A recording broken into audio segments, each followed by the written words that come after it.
नमस्कार, मैं Ritu Tiwari, Vande Mataram India news से।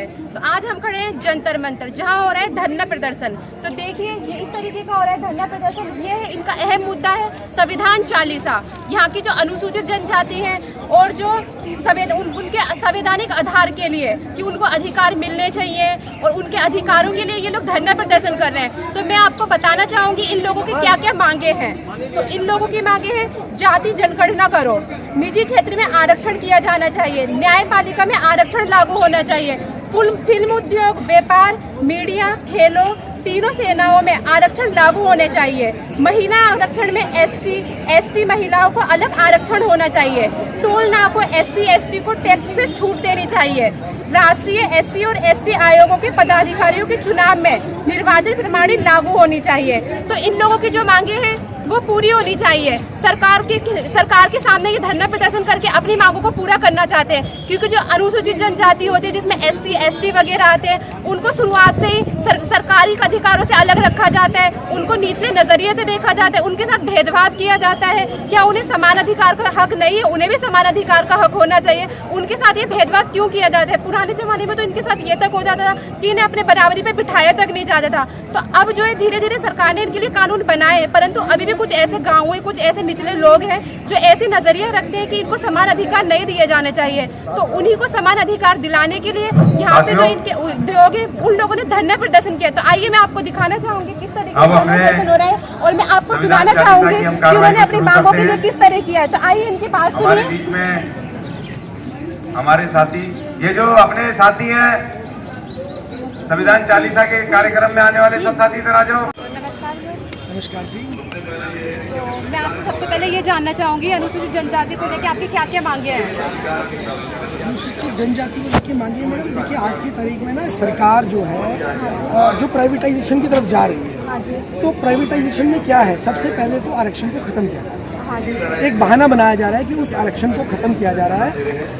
सबसे पहले तो आप उस दबे पिछड़े वंचित वर्ग को आपको रिप्रेजेंटेशन, क्योंकि आरक्षण वर्ड जो यूज़ किया जाता है ना, एक खराब वर्ड है, इन्होंने इसको वर्ड को खराब कर दिया। हम ये मानते हैं रिप्रेजेंटेशन, जैसे कि जितनी जिसकी संख्या भारी उतनी उसकी हिस्सेदारी। तो जितने प्रतिशत जो लोग हैं उनकी रिप्रेजेंटेशन मिलनी चाहिए। जैसे देश में 50% महिलाएं हैं, तो 50% महिलाओं को उनका हक, उनकी रिप्रेजेंटेशन हर हाल में मिलनी चाहिए। तो ये जो बाकी आज किया आ रहा है इसमें फिल्म उद्योग के लिए, व्यापार, मीडिया में, इन सब चीज़ों में भी इनका आरक्षण होना चाहिए आपके हिसाब से? देखिए, आरक्षण को आपको समझना पड़ेगा। हाँ जी। हर जगह पर जो शोषण हो रहा है, आप कहीं पर भी चले जाएंगे तो जब वहाँ पर जाकर उस तबके से बात करके देखेंगे, जो लोग वहाँ काम कर रहे हैं, उनको जो अगर वहाँ कुछ नौकरी मिल भी रही है या कुछ संसाधन मिल रहा है, तो उनको जिस तरीके से दिया जा रहा है उनका वहाँ शोषण है। रिप्रेजेंटेशन का मतलब है कि एक रिस्पेक्टफुल जॉब उनको मिलनी चाहिए, लेकिन इसके लिए आरक्षित वर्ग के जो ऊंचे तबके पर लोग बैठे हैं, जिनको ऑलरेडी आरक्षण मिल चुका है,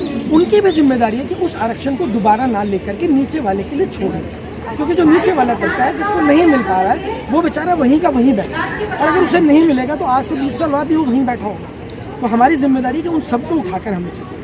तो आपके हिसाब से सरकार को ऐसे क्या क्या नियम बनाने चाहिए जिससे ये लोग थोड़ा सा मतलब इस स्तर पर पहुंच सके? आपके हिसाब से क्या क्या होना चाहिए इस चीज़ में? देखिए, जो सरकार नीतियाँ बना रही है वो ईमानदारी से बननी चाहिए, ईमानदारी से लागू भी होनी चाहिए। तो जो आज बात करते हैं हिंदू राष्ट्र की कि हम सब हिंदू हैं, 80% हिंदू हैं, वहीं एक तरफ यूपी के अंदर मुनादी करवाई जाती है कि एक जाति का वर्ग का व्यक्ति अगर उच्च जाति के वर्ग के किसी व्यक्ति के खेत में भी खड़ा पाया गया या उसका सामान भी मिल गया तो उसके ऊपर जुर्माना दिया जाएगा, 50 जूते मारे जाएंगे। तो आप हिंदू मानते हैं कि नहीं मानते, पहले तो ये बता दीजिए। अगर आप हिंदू मानते हैं तो समानता की बात है। जब आप समानता की बात करते हैं तो आप अपने भाई का अगर किसी का हाथ खराब है, किसी का पैर खराब है, कोई व्यक्ति दवा कुछ है तो आप उसकी मदद करेंगे, ना कि उसका विरोध करें। तो हमारा फर्ज बनता है कि हम उनका साथ दें, उनको साथ पकड़ के चलेंगे, उनको गिर जाते हैं हम उसका हाथ पकड़ के उसे उठाएंगे। जब हम उसे उठाएंगे उसके बाद में आप बराबरी की बात कर सकते हैं। आरक्षण क्या था आपको समझना होगा कि बाबा साहब ने आरक्षण के बारे में जब बताया, उन्होंने बताया कि एक व्यक्ति का कद छोटा है और एक व्यक्ति का कद बड़ा है। तो उन्होंने आरक्षण की एक जो सीढ़ी थी कि आपका दोनों का कद बराबर हो सके, उसके बाद आप मुकाबले की बात कर सकते हैं। तो जैसे सरकार ने 22.5% हिस्सेदारी सुनिश्चित कर रखी है, तो आपके हिसाब से इन लोगों को ये सब चीजें पहुंच पा रही है, नहीं पहुंच पा रही है? शिक्षा में, रोजगार में, बाकी चीजों में कर रखी है, ये पहुंच पा रही है? नहीं, डिलीवरी के नाम पर कुछ भी नहीं है। आपको मैं बता देता हूँ कि आज की तारीख के अंदर अगर एक प्राइवेट स्कूल की बात करें या अच्छे स्कूल की बात करें, वहाँ पर आप अगर बात करें तो आरक्षित करके एक अपर क्लास का बच्चा ही पढ़ने जा पाए, गरीब का बच्चा नहीं।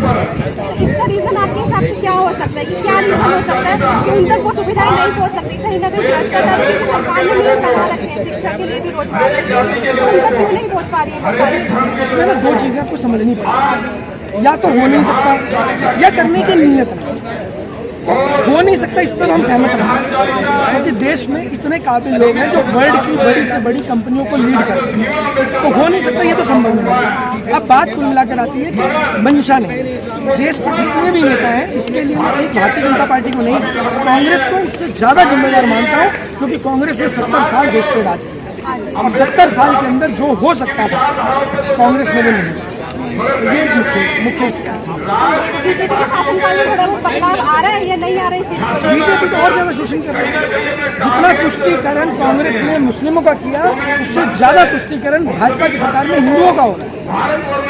तो उस टाइम पे जब कांग्रेस इतना ज्यादा काम नहीं करती, लेकिन मोदी सरकार जो है उन्होंने 370 बनाई, बाकी चीजें भी बनाई, तो इन चीजों के लिए कानून बनाए हैं ना। तो आप ऐसा क्यों बोल रहे हैं कि इन्होंने कुछ नहीं किया? मोदी सरकार के शासनकाल में जितना काम हुआ है, इतना कांग्रेस के साथ नहीं हुआ। देखिए, मुझे लगता है कि आपको ना आज तक ज्वाइन कर लेना चाहिए, अंजना ओम कश्यप जी का साथ देना चाहिए। आजकल वो बूढ़ी हो गई हैं, तो वो जो है उनको आजकल कोई भाव नहीं मिल रहा, ना जर्मनी के हॉल में एंट्री मिल रही है। तो अब आज तक वालों को बड़े बढ़िया एंकर्स की जरूरत है जो मोदी जी की वाहवाही कर सके। नहीं, आपको सवाल पूछना चाहिए था नेताओं से कि आपने कौन सी नीति बनाई है। आप सवाल पूछ रहे हैं जनता से, क्योंकि आप इस चीज के आंदोलन में बैठे हुए हैं ना, आप बोल रहे हो कि हमारी ये मांग है, तो आपको बताना तो पड़ेगा ना कि आपकी क्या मांग है, मैं आपको बता देता हूँ। जंतर मंतर में जितने भी आंदोलन होते हैं, मैं सबसे मिलने आता हूँ। उसका कारण ये है कि मैं पूरे देश में घूम रहा हूँ, कश्मीर से लेकर कन्याकुमारी तक देश के हर हिस्से में जा रहा हूँ।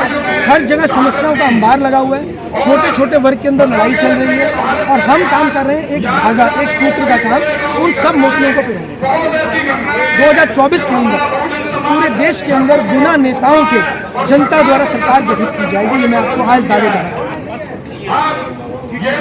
मेरा एक क्वेश्चन है जी, जिस तरीके से आप कह रहे हो ना, हम भी इंडिविजुअल होके अपना एक चैनल प्रमोट कर रहे हैं, आप उसे प्रमोट नहीं बोल सकते। सिर्फ जिन नेताओं ने काम नहीं किया है और पब्लिक को ये दिखाया है कि मैंने इतने पैसे इस चीज के लिए दिए हैं, वो सारी वीडियोस इन बच्चों ने रिकॉर्ड की है। तो ये एक चैनल जो है ना, इसके लिए हमें लोगों के मैसेज आ रहे हैं, फोन आ रहे हैं कि बंद कर दीजिए। तो हम ना मोदी सपोर्ट में है, ना कांग्रेस के सपोर्ट में, हम किसी के सपोर्ट में नहीं है। सर, मैं देखिए बोलना चाहूंगी कि हम सपोर्ट में किसी की नहीं है, बस हम आपकी मांगों के बारे में जानना चाह रहे हैं, ये नहीं आपकी मांगे दिखाना चाह रहे हैं कि क्या दिक्कत है उन चीजों। ठीक है, हमारा ये कहने का मतलब है, अगर आप काम करते हो, चाहे आप बीजेपी टीम से हो या कांग्रेस की हो या झाड़ू की टीम से, अदरवाइज आप फोर्थ कोई भी टीम से हो, सिर्फ काम से मतलब है। काम कीजिए, सराखों पे बिठाएंगे, नहीं काम करेंगे तो नीचे गिराने में देर नहीं लगेगी। बिल्कुल, हम यही चाह रहे हैं कि देश के अंदर जो नेता अब तक 70 साल 75 साल तक देश का बेड़ा गर्क करते आए हैं, 2024 के अंदर हमें पूरे देश में विकल्प देना है, नेता के बिना राजनीति को खड़ा करना है, और पूरे देश के अंदर वो नेता आगे आएंगे, वो लोग मंत्री बनेंगे, वो प्रधानमंत्री बनेंगे जिनका कोई राजनीतिक इतिहास नहीं है। तो सर, फिर आप अपनी क्यों नहीं कर लेते एक टीम? करेंगे, हम लोग पूरे देश में काम कर रहे हैं ऑलरेडी, और पूरे देश में हमारी टीम भी काम कर रही है। मैं खुद भी पूरे देश में घूम रहा हूँ, और मैंने आपको बताया कि मैं ऑलरेडी पूरे देश में घूम रहा हूँ, और हम बहुत जल्दी 8 अगस्त 2023 को रामलीला मैदान से इस टीम को ऑफिशियल अनाउंसिंग करने वाले हैं। सब कुछ ऑलरेडी प्लान है। यही रीजन है कि आप अभी से जो है कांग्रेस की, क्योंकि सर अभी हम नेताओं की बात कर रहे हैं, कांग्रेस बीजेपी से हमें कोई मतलब नहीं। नेताओं की बात, हम नेताओं की बात कर रहे हैं। हमें प्रॉब्लम नेताओं से, उन नेताओं ने जिन्होंने आज के बेरोजगार की नौकरी खाई है। आज का बेरोजगार उनकी कुर्सी खाएगा। आप लिख कर ले लो कि आज का बेरोजगार उनकी कुर्सी खाएगा, और नहीं खाएगा तो हम उनको खाने में मजबूर हैं। युवा पीढ़ी यही चाहती है कि जो आप जैसे लोग हैं ना इस देश को तरक्की पे ले जाए, ना कि ये देखे कि वो टीम क्या कर रही है, वो टीम क्या कर रही है। हमें मतलब ही नहीं है, हमें बात करनी है शिक्षा पे, स्वास्थ्य पे, बहुत सारी चीज़ें हैं। 5 पॉइंट एजेंडा है जिसमें हम काम कर रहे हैं पूरे देश के अंदर, पॉलिसी मेकिंग का काम हम लोग कर रहे हैं और बहुत जल्दी आपके सामने पूरी टीम धीरे धीरे दिखनी शुरू हो जाएगी। अभी आपको केवल खुशबू आ रही है, फूल नहीं दिखा। नहीं सर, फूल दिख गया है तभी हमने आपसे क्वेश्चंस किए हैं, फूल दिख गया है तभी आए हैं आपसे बात करने। बहुत बहुत धन्यवाद।